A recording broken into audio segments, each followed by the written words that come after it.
Me and Ernie Els go back a very long time. I know Ernie since I was 13 years old. Great junior player, great amateur player.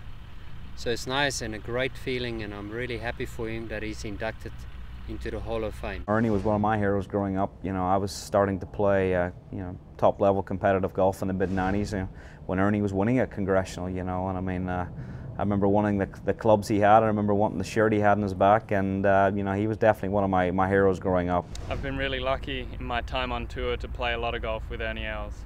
I've learnt so much just from watching him, as everyone can. The guy with the greatest rhythm in the game.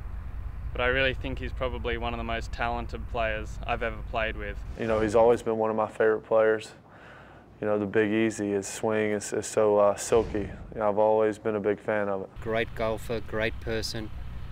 People love him, so he deserves his position in the Hall of Fame.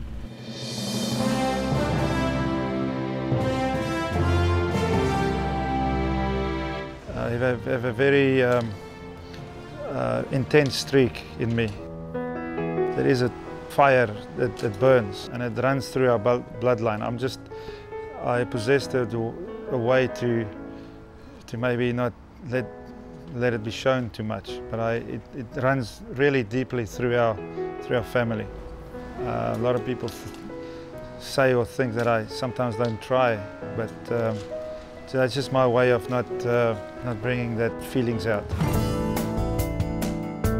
As a youngster, you just want to establish yourself, and then you find your feet, and then you want to, and it's in a person's DNA that we're a little bit greedy when things are going well. So the more you win, the more you want to win. So that's another balance that you got to find. That you're not always going to be winning. There's going to be a time when you're going to go through a dry period, and that's when you really test it. Not when you're winning. It's when you're not winning. That's when your real character comes out. That's when the real you steps up. It's how you lose rather than how you win. We're all going to be happy winners, but how are we going to lose, and how are we going to handle the periods when things aren't going your way? That's when you get tested. It's really how you pick yourself up from the floor than standing with a trophy, because you've got to pick yourself up from the floor a lot more often than standing with a trophy. I've always felt that I wanted to win many majors. I've only won 3 majors. I would love to have been more than that, and I'm trying to work on that. And the US Open's been so special to me. I mean, I've had quite a few opportunities. I've won twice. I've had opportunities to win more, but what I've learned was that if you don't have your game, don't even go. Don't even show up, because your heart's going to get broken. A lot of times I've gone into the US Opens where I've done well, where I wasn't playing very well coming in there. But it forces me to absolutely reevaluate my game and almost start from scratch. Whether it's on the Monday, the week before, whatever, but go through your whole game.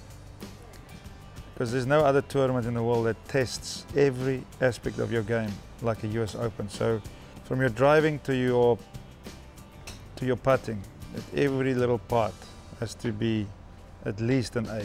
Otherwise, you're gonna have a lot of tears. In many ways, I'm much better equipped now than I've ever been to win golf tournaments.